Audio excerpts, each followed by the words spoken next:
When creating any form of media product, it is important to have a target audience in creating an understanding of this chosen audience. Therefore, before creating my own music promotion, I had to gain an understanding of the demographics and psychographics of people who listen to alternative music genre through researching into stereotypical assumptions of them and commonly understood values. The modes of research included searching into them on the internet myself, in addition to creating questionnaires and focus groups to make sure they have their own say on the products I am creating. My target audience is people aged 16 to 24 living in the middle to upper classes. Gender and ethnicity were not as important as factors in the demographics as their ages and classes were. The sort of people who listen to alternative music are as adventurous and varying as the genre is, exploiting individuality through a common expression that they all do, which is usually in art. They are very expressive through the subject in the art they are doing because they are able to voice their own opinions and values and beliefs in a very creative, personal and individual manner. They seek an escape in life and hunt for the idealistic, though their idealistic is much more mature and obscure in comparison to other genres.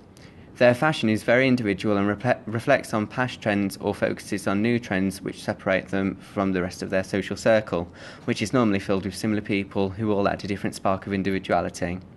Alternative music offers an escapism factor, immersing you in a different world of your own, as this genre is more meaningful and personal in its approach when compared to other genres.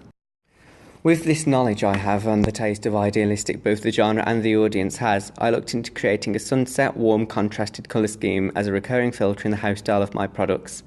It adds a summer feeling to the pieces, and summer is a time related to getting out on holiday, camping or festival watching to escape your house and your errands for a bit in a desire to explore new places.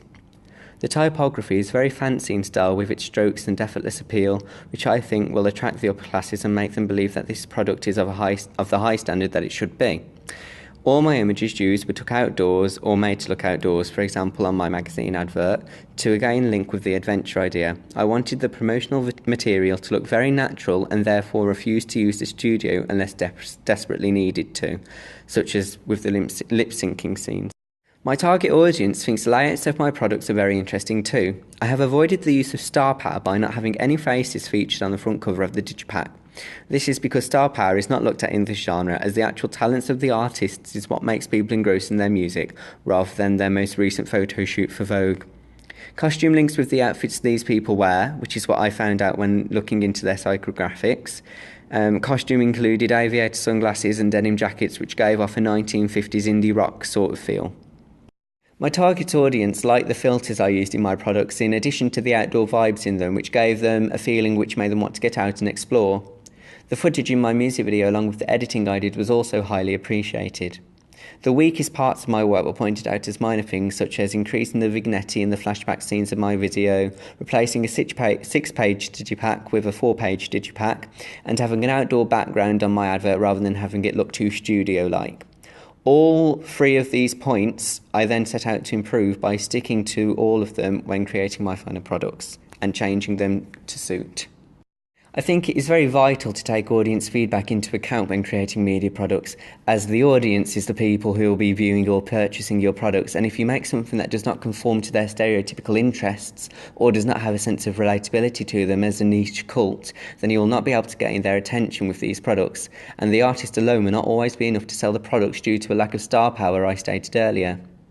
In addition, it is also very important for the artists themselves to stick to the same target audience. They should not feel the need to create products based on them, as their individuality is then lost. But they do need to make sure that they only attract a certain audience to suit them and their music. For example, Lana Del Rey tries to attract a niche audience through a lack of promotion for her albums and singles, but she is getting more and more accepted by the mass audience for her seductive and sinister tones.